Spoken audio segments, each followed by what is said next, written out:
Welcome back to the first official episode of the Whiskey Jedi in 2021. Thank you so much for hanging out with me, joining me here on this Star Wars podcast I have for myself, where I talk Star Wars and I drink some whiskey. Very excited about doing this today. What's up, Brandy? I see you in the chat. Yes, Blanton's is by far the best I've ever had. We're going to get to that very, very shortly. But yeah, I'm back. It's been a little bit since I've done this show. It's been a crazy past about a month and a half or so. Obviously, a lot of things have happened, not just in the world with holidays and stuff, but also in my personal life as well. A lot of other things moving parts for my other shows. Some very exciting stuff happening.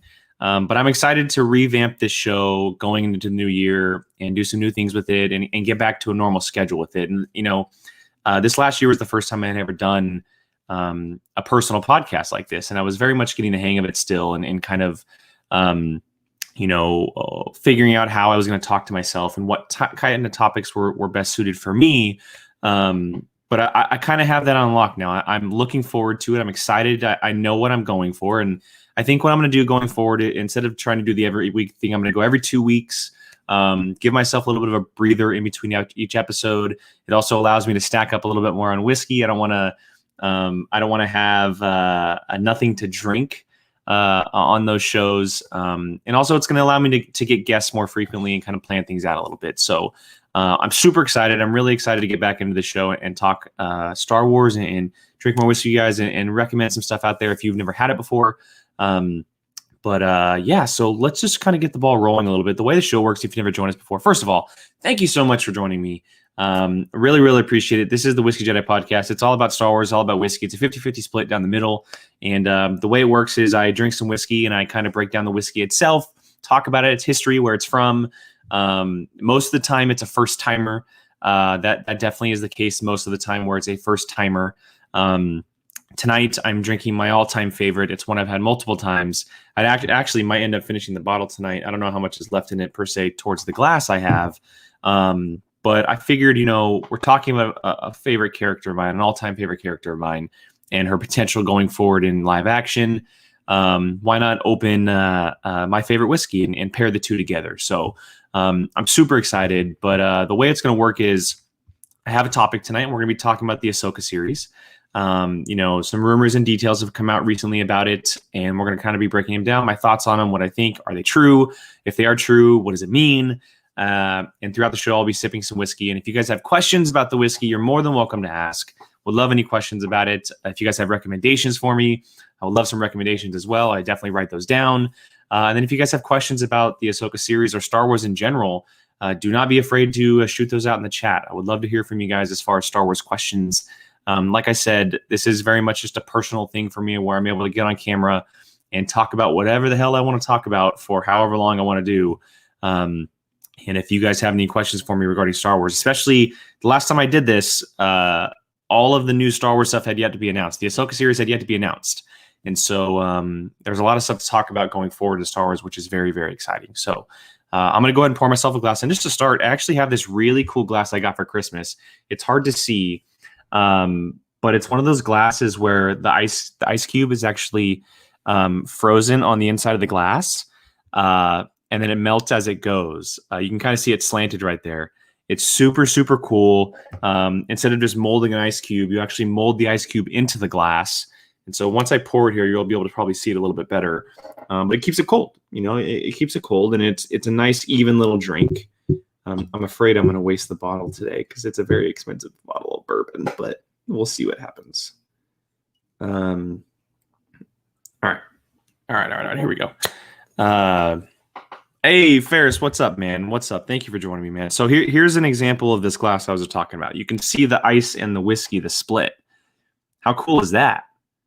That's pretty cool. The mold is very interesting on this, and again, it keeps it nice and cold. It doesn't water down as quickly compared to like maybe just the typical ice cube because it's up against the glass, and the glass is just completely frozen. You can tell. Pretty brilliant invention. Pretty great invention. And Bland's is just top tier. Yeah, Gab, thank you. Ferris, real quick, favorite lightsaber color. It's actually changed throughout the years. as growing up over the first 20 years of my life, it was blue. It had always been blue. Blue would always be my favorite color. But more recently, I've gravitated more towards a green. You can see it back there. You can see it all over the logos and the overlay and stuff. I fit more with a green lightsaber type of character. But I will say, and I'm not going to name them my favorite just yet because we haven't seen enough of them. I don't think it's fair to give them a favorite because we have only seen them with one character each. But I really, really do dig the idea of white and yellow. Obviously, white being Ahsoka for like I said, obvious reasons. But I do think that the yellow crystal is a really, really cool concept that I hope we see more of in the future. I know that it's in the High Republic, which I'm hoping we dive into that a little bit as far as what the meaning of that crystal is, because every crystal has a color. But I think that it's definitely an interesting idea to have that yellow crystal. Thoughts on Cassian Andor series? I think it's going to kick some ass. I think it's going to be amazing. If you don't know already, I'm a total spy genre type of guy, spy thriller series, that type of stuff. Favorite MCU movies, The Winter Soldier, very hard to the ground spy espionage type stuff. And Cassian is very much going to play into that. And I think that the crew that they have involved is very exciting. I did love that they had the Americans showrunner on that project. Unfortunately, he's not there anymore, but they got Tony Scott back, which is a big deal because he did all the edits to Rogue One, and we saw how that movie turned out. And so, yeah, anything spy, anything, and then you add Star Wars on top of it. I'm really excited. Plus, I think it's going to dive a little bit more into the political side of Star Wars, which, if done right, Star Wars politics is the best, hands down. And we're in that time period where it's very, questionable, right? It's the dark times. It's this time where the Clone Wars have ended. We're going to see the origin of Cassian, but the Clone Wars have ended. We're going to see a darker Cassian, which I'm really all for. Because remember, at the beginning, Rogue One, he killed a rebel, that was withholding information or whatever. So we're going to see that Cassian, not the end of Rogue One Cassian, which is going to be very exciting. So super pumped for that.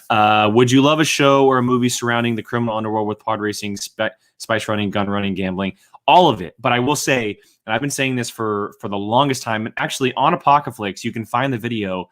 One of our podcasts, we did a Star Wars TV show pitch. We pitched a television show. I pitched a pod racing show. I created characters. I created a setting, an idea behind it. Pod racing is what I want the most from Star Wars. I've always been a big car guy. Cars have been a big part of my life. Rebuilt my first car with my father, that type of stuff. And I think more pod racing in Star Wars is better. Just imagining a racing series in Star Wars. Just imagine that, a racing series surrounded or centered, on a character who is maybe a spy for someone, like a rebel spy in the pod racing scene, or we're just flat out following a pod racer.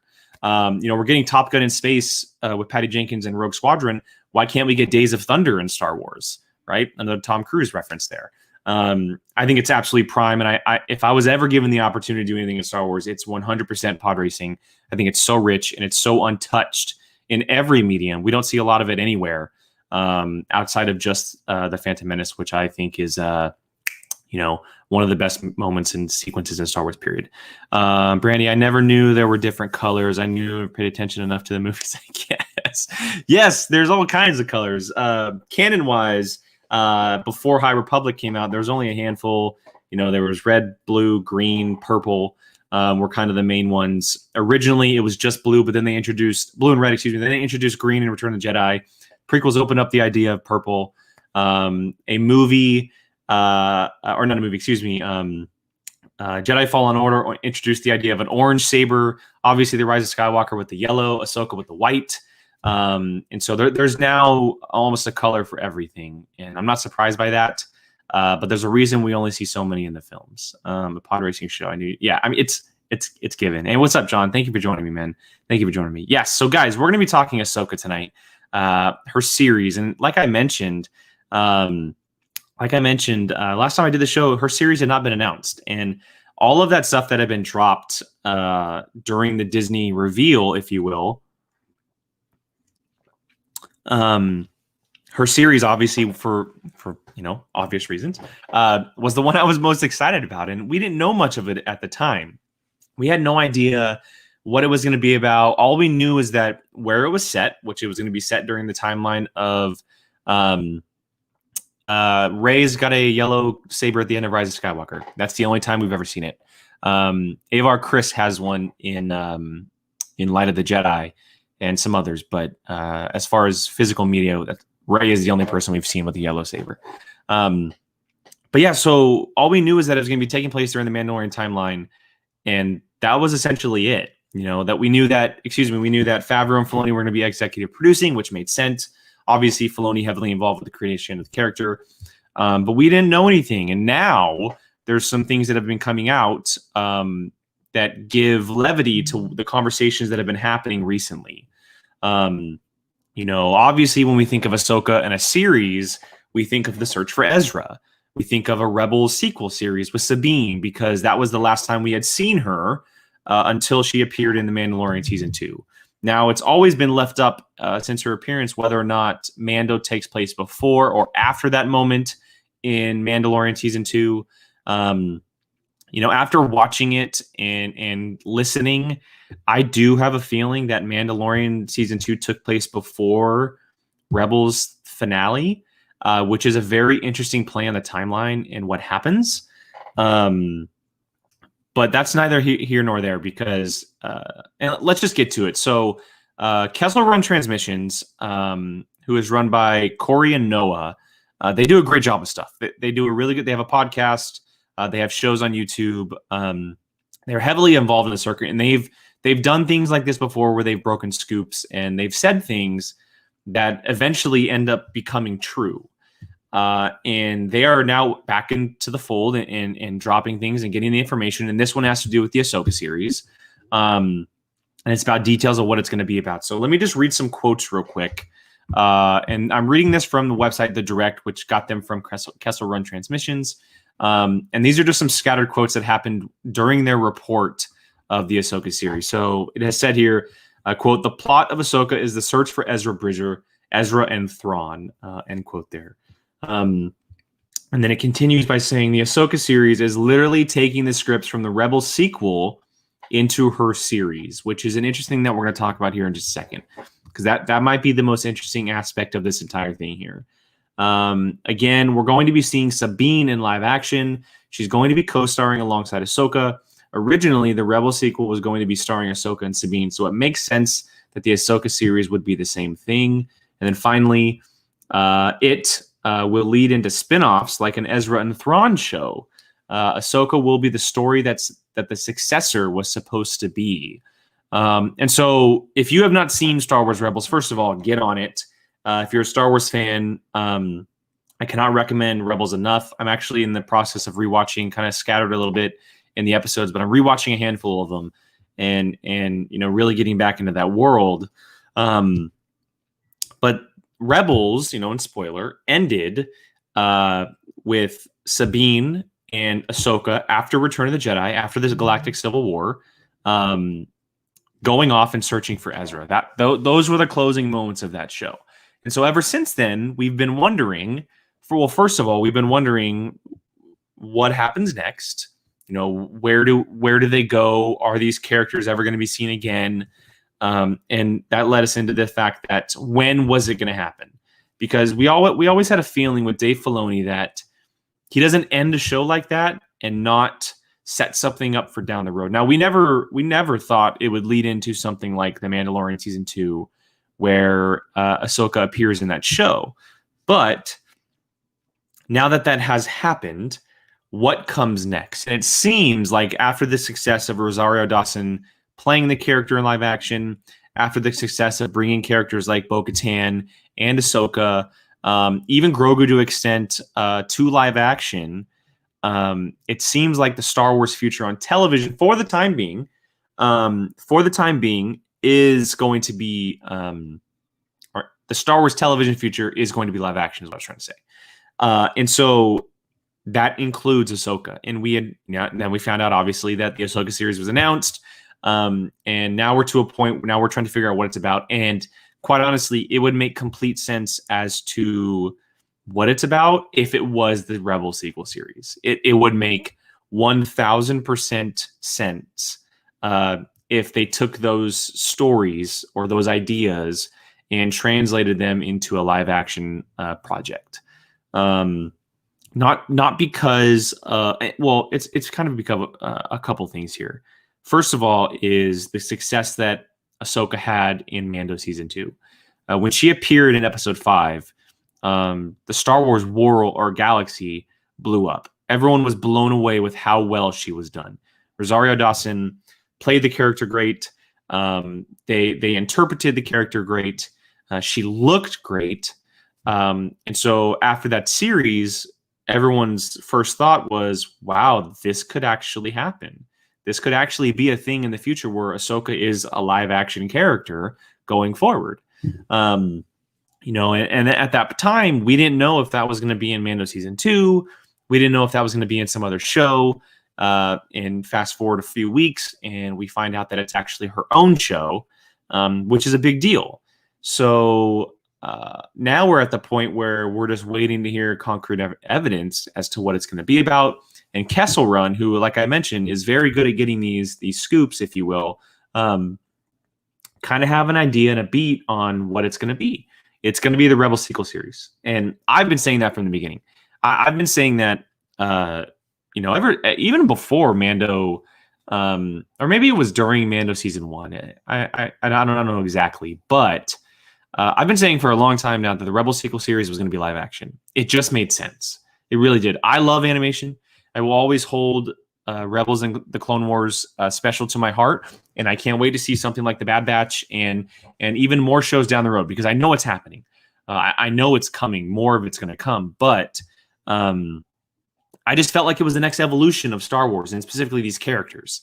You know, the Rebel sequel series, just from what we know, wasn't going to feature Hera. Like, maybe an appearance, of course, obviously close friends to Ahsoka and Sabine. No Zeb. Again, maybe an appearance, close friends, part of the crew. But for the most part, it was going to be Ahsoka and Sabine. And being that it's just going to be focusing on a little amount of characters, it lends you better to creating that in live action rather than animation. If you're doing the whole Ghost Crew like you would Rebels, that's 6 characters, right? You have Hera, you have Kanan, Zeb, Sabine, Ahsoka, Chopper, Ezra. So, I mean, technically that's 7 characters, plus the Ghost Ship. And all the other characters we met, Callus, you know, Thrawn at one point, all of these characters, that would have been a mess to create in live action because it would have been so much. But when you dwindle the story down and you bring in just these 2 main characters as the leads, and then you factor in people like Ezra and Thrawn, you have 4 main characters. 2 of them, for lack of a better term, are human, right? Sabine and Ezra have the human aspects. Ahsoka, clearly they have it on lock as to how to capture her on screen with her head tails and how that works. Thrawn is essentially a human who's painted. Yes, he's not that in the books. He's not human, but in live action form, in an adaptation, he's a human person who is just painted blue. You give him some red contacts, and that's the character. So it lends itself with a budget. It lends itself with adaptation-wise, story-wise, how they handle it a lot better than something like the Rebels series or something as massive as anything else that we've seen in Star Wars. Honestly, the most complicated thing that you're going to get from that is Ahsoka. That's the most complicated because she's really the only real-looking alien out of the bunch. Again, Thrawn is an alien, but he's painted blue. He's painted blue, and you can do that so easily in live action. That is such an easy take on live action. And so it makes complete sense that this is going to be the route. And I am all for it. I am absolutely all for it. I think it's brilliant. It's exactly what I was hoping for. It's exactly what I wanted. And that was even enhanced after seeing Ahsoka in Mando season 2. I think that the way that they captured that character makes me so excited to see characters like Ezra and Thrawn and Sabine in live action. And I do hope that I get it. It's hard to recast characters who are the voices. Some of them are real actors. Some of them are just voice actors. But I do think that they can probably get some of the actual people who play them to play these characters. But again, it all depends on the timeline because, you know, Tia Sakar, who voices Sabine, she's the voice and she's a little younger. Can they age her up to play Sabine? I would love to see it. She's my first choice to play Sabine. I think she'd be great. But the character or the gentleman who plays Ezra, and I don't have his name off the top of my head, I think is something Gray. I forget his name. He's a little younger. Ezra at this point is going to be 15 years older. He's going to have to look a lot older. And so how do you adapt that on screen with the guy or the gentleman who voiced him, who was a little bit younger? That's kind of where, and that's the same thing that happened with Ahsoka, right? I love Ashley Eckstein. I think that she is Ahsoka. She is Ahsoka. But she is very much a voice actress. And you had to be able to get someone who can portray a character on screen in live action. And I've always said this since we've seen her, but Rosario Dawson was so good as the character because she was playing Ashley Eckstein and not playing Ahsoka. She was playing Ashley Eckstein as Ahsoka, not just playing Ahsoka, which is why it works for her perfectly. Let me just take a sip of this real quick. So yeah, I think that it just makes sense. It's a brilliant move on their part. And again, this is nothing official. Favreau or Filoni haven't come out. Lucasfilm hasn't come out. Disney hasn't come out saying, yes, this is actually what's happening. This is just what everyone is expecting. Because for all we know, Ahsoka has 20 years left of storytelling. We don't know when her story ends exactly. And I know a lot of people are saying, well, she was a voice on The Rise of Skywalker, which means she had passed on. Not necessarily. Not necessarily. Now, I know that people might call me biased for this or whatever, but for me, for a long time now, I believe that Ahsoka is not just the prime example of what a Jedi is supposed to be. She stays true to herself. She lives by a certain, for lack of a better term, she lives by a certain code. She has morals. To me, she is the epitome of a Jedi. That's exactly what you should be, right? She lives a certain way, and she stands by that. Perfect example is when she walked away from the Order. What other Jedi have we seen physically? We know that Dooku did it, but physically walk away from the Order after being framed and and then actually wanted to be back in it. People actually wanted her back in. She walked away. She put her sabers down. She walked away. She is exactly what a Jedi should be. But I will also say this.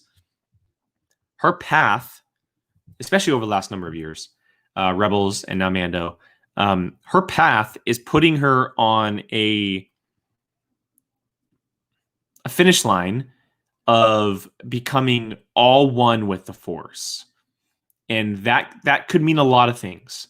We know that she is currently heavily connected to the father, the brother, and the sister, more specifically the sister, because the sister's life force is in her.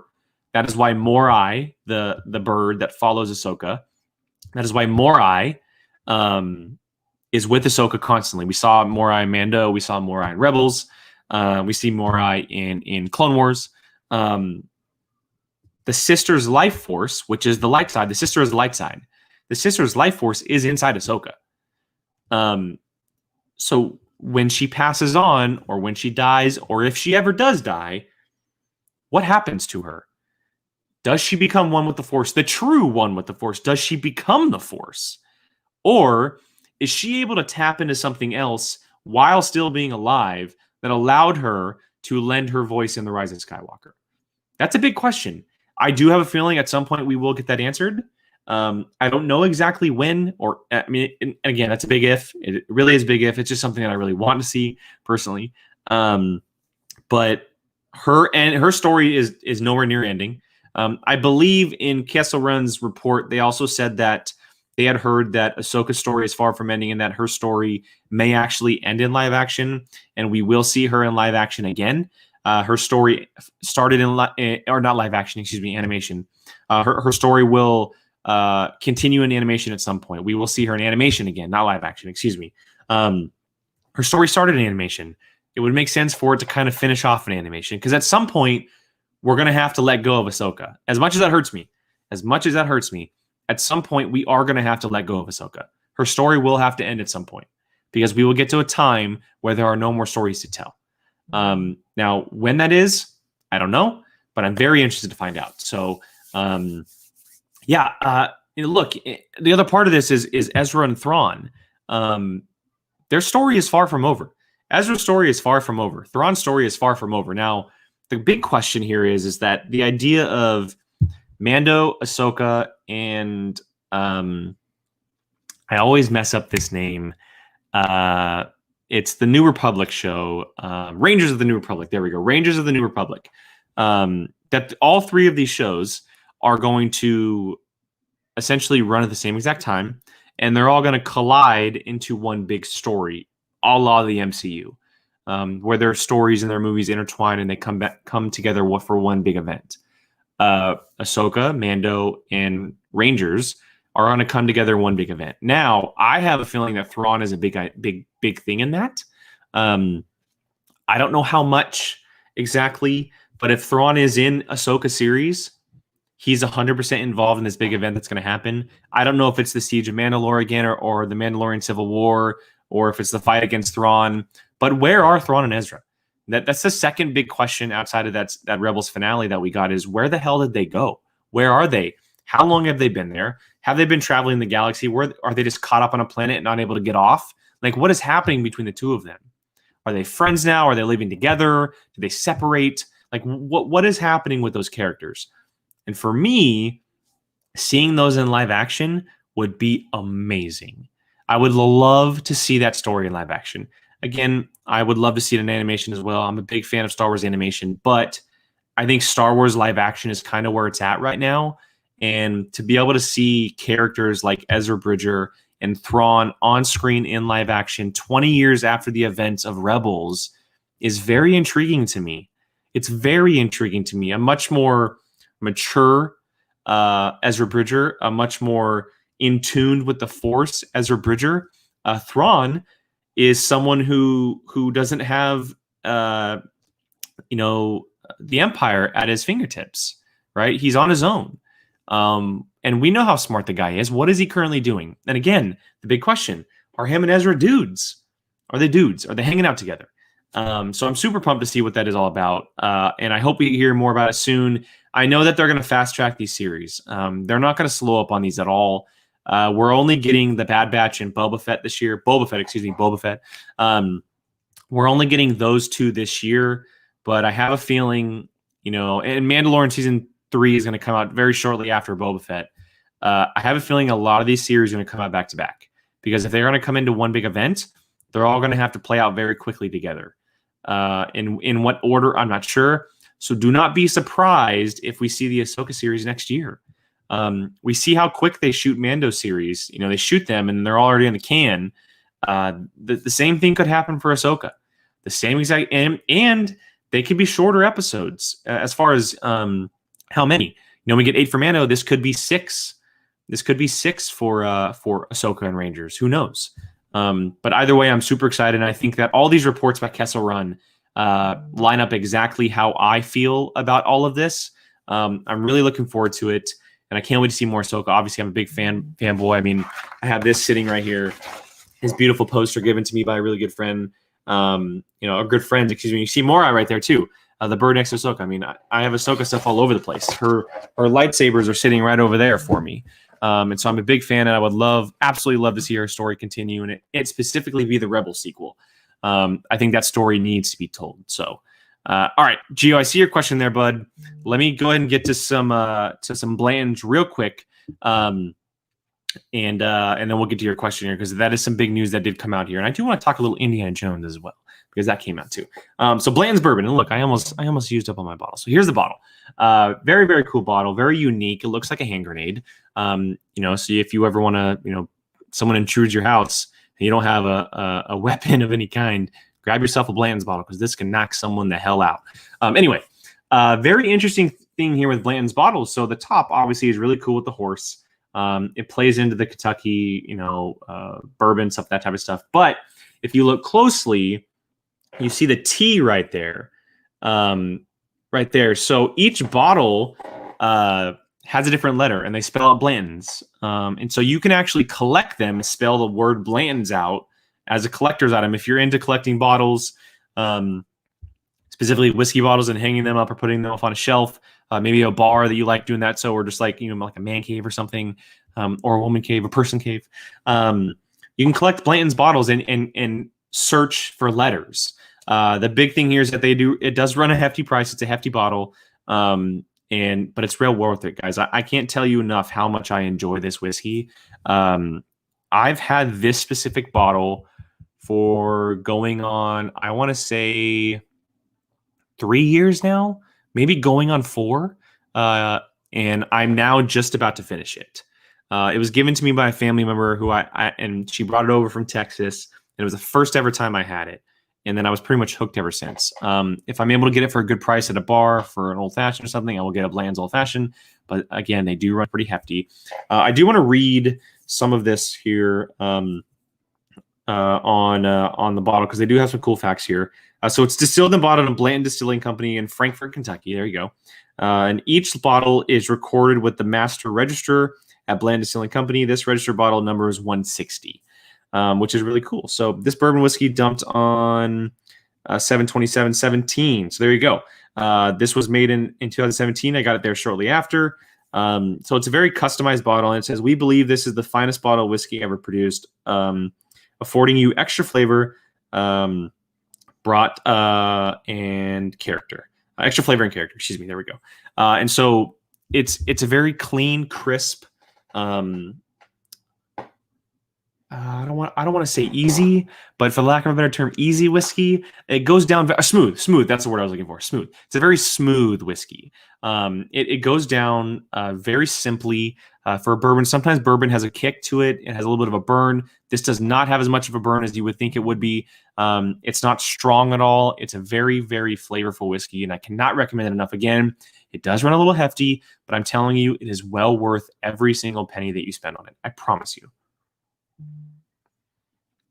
My phone is absolutely blowing up over here. Okay, so Gio, thoughts on Star Wars open world games. So, this week, it's cool that I'm doing this, and I'll probably do a show on this, but Lucasfilm had announced that they are rebranding and fully committing to what's called Lucasfilm Games.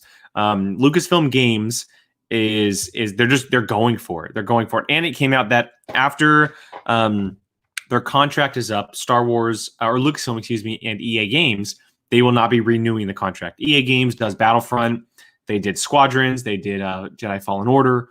And now it's all going to be under Lucasfilm Games and, third parties, if you will. And so, a company like Ubisoft or some other companies as well, which I believe Ubisoft is doing the Star Wars open world game. Now, about open world games, the thing is for me personally, I'm not a big open world fan. I never really have been. I've tried a few of them, but I've never really finished one. The one open world game that I really want to try right now is Assassin's Creed Valhalla. A buddy has it actually, and I'm waiting for him to finish it. And then I'm gonna get it and play it. But I've never been a huge open world fan. I kind of like more of a constructed path, if you will, a story. I do like the live aspect as well. I'm very much a live aspect guy with the multiplayer, like Squadrons. I'm all about Squadrons. I think Squadrons is brilliant. I love playing other people online. I'm a total ship guy too, so the game was really just tailor-made for me. But also something like Jedi Fallen Order, where there was a story to follow. And there's objectives that you have to do, and you go to certain planets or anything like that. And so it would definitely be something that I'm new to if it's open world, but I'm 100% going to be playing it. It's a Star Wars open world game. If there's any open world game to ever get me hooked on open world games, it's a Star Wars open world game. And so I'm very excited to see what it's all about. I think that it can be very exciting. I know a lot of people love open world games. Assassin's Creed, most recently the craze, the Red Dead Redemption games. I know there's a lot more, but I've never really played those games. I've always played more constructed games that have, they're kind of within these boundaries that you follow. And it's just what I know and it's what I'm comfortable with. But that doesn't mean I'm not going to try it. And I'm super excited that they're doing new things. It's the same thing with the High Republic stuff. And publishing side of it all is that they're attempting to do new things, which is what I'm most excited about. And when they announce all these projects as far as live action projects like the Acolyte and and Rogue Squadron and even Ahsoka. They're attempting to do new things, and they're not staying within the boundaries that we know as fans. And so I think that with gaming, and publishing is starting to do it as well, right? They got the High Republic stuff and Light of the Jedi. If you have not watched, or excuse me, if you've not read Light of the Jedi, I do the audiobook, so it's kind of a watch for me in a way. I cannot recommend Light of the Jedi enough. It's brilliant. I will have a review on this channel, so stay tuned for that. But they're doing with publishing. They now officially have kicked off a completely new era of Star Wars in publishing. And the next thing up is games, right? They announced the film and television side. Now they did publishing. The next thing is games. And Lucasfilm really seems to be getting their grasp on what their brand is going to be going forward. They're trying new things, which is the biggest thing that I can talk about, mention, bring up, whatever. They're not staying within those boundaries or those lines that they have kept themselves in for so long. And I cannot wait to see what they do. That also leads me to the Indiana Jones game that was announced. Yes, I'm talking about it here because it's Lucasfilm. If you don't like Indiana Jones, you're mean. But they announced a brand new Indiana Jones game. Very, very short teaser. We just got the music. We got Indy picking up the hat, and you got the lasso right there, or the whip, excuse me. But I can't wait to see what that game's all about. Is that going to be open world? Is that going to be story-centric? I don't know, but I'm super excited. Again, it plays to the fact that Lucasfilm is really just putting their best foot forward and saying, we're going to try things. We're going to give you guys new stuff that you've never seen before, and we're going to put the time into it. And so far, it's really worked, right? Jedi Fallen Order, very different game. New story, new time. Had no idea who those characters were. We saw some familiar faces, but completely new. And it totally worked. Star Wars Squadrons, the first of its kind, a game that we've been waiting decades for. It completely worked. And so right now they're riding a high. They're really riding a high, and I think that they're announcing the right projects at the right time. And going forward, the Star Wars franchise as a whole, not just movies, not just television, books, comics, which are a big deal right now, which I absolutely love the comics, and gaming as well. They have like this five branch tree right now that they're really building off of with movies, television, books, comics, and games, and they are crushing it. And so I think that going forward, Star Wars is not just one of the richest franchises out there as far as content, but it's going to be one of the most successful because they're finally taking risks and giving us new stuff. And so I love it. I can't wait to see it. And it also creates a lot of content to talk about here on Whiskey Jedi and other shows as well. Yeah, Brian, you know what? I am feeling classy today because I got the Blanton. So I'm talking AHSOKA, and we're just a class act. Anyway, all right, we ran a little bit longer than I was expecting to, but yeah. So if you're just joining me, which I think Brian is just joining us, I talked for a good portion up top about the AHSOKA series and the details that had come out, the rumors. That nothing is official at this point. So to me, they are very much still rumors. And so I wanted to talk about them because it's a big deal. If this is actually the case that's going forward. And I didn't mention this, but the biggest thing that lends itself to these rumors right now, these reports, is the name drop of Thrawn and Mando. That's a big deal. And so it looks like at this moment in time, AHSOKA is very much on the hunt for Thrawn. Now, the question is she on the hunt for Thrawn after already finding them, or is she on the hunt for Thrawn before finding them, or while finding them? I guess is the better way to say it. So it's going to be very interesting, and I'm excited because we still don't know, obviously, but whenever that does come, we're gonna have a lot to talk about here. And I'm super, super excited. And so, yeah, that's gonna wrap up the Whiskey Jedi for this time, guys. The first show of 2021. Again, if you missed the beginning of the show, go back and play it on replay. I kind of talked about the show and what I really want to do going forward for this show. It's going to be bi-weekly going forward. I don't want to put too much stress on myself, but I definitely want to have guests. I spent the first 6 months of this show kind of really getting a grasp on what I wanted to do with it, and now that I know. I'm going to go full forward with this. I can't wait to see what I'm able to do with the show. And again, I've always envisioned this show as just for a thing for me to hang out on and talk Star Wars with my friends and introduce people to whiskey if they've never had it before. I've been lucky enough to have a couple episodes where I've had some people on, and that'll continue. I do have some people lined up, no exact dates as of yet, but people who have expressed interest on coming on, and I'm very excited about that because they're people that I've rarely got to talk Star Wars about, but also some who I talk Star Wars with a lot, and why not do it officially on camera? So again, to everyone who watches this, listens maybe on audio, hangs out with me while I talk Star Wars and drink whiskey, I can't thank you guys enough. I don't do it for the subscriptions or the views or anything like that. But the fact that you guys want to come hang out and listen to me talk Star Wars and even talk Star Wars with me in the comments, I really appreciate it. So again, everybody, thank you so much for hanging out with me. I am Jake Berlin, aka Qui-Gon Jake. 2 N's there because someone else took it before I did. You can find me all over social media. I Qui-Gon Jake right there. This show is going to be living on audio. It's going to be a reboot on audio. You can find it there. Anchor, Apple, Spotify, all that good stuff. Main stuff is on YouTube. I have a lot of content on YouTube. I may even play some squadrons on here eventually and get some buddies to play with me, which will be very fun. But yeah, bi-weekly, we're going to talk Star Wars. If you guys have topics you want me to talk about, let me know. If you guys have whiskey recommendations, let me know. I would love to try some whiskeys on camera for you guys and talk about them. So shut up, Brian. Roll your eyes. Whatever. I don't care. You hear it enough. You should be used to it by now. So everyone, again, thank you in the chat for hanging out with me. I appreciate it. All your questions, all your comments, and all the love. And so I appreciate you guys. And until 2 weeks from now, again, thank you, and may the Force be with you.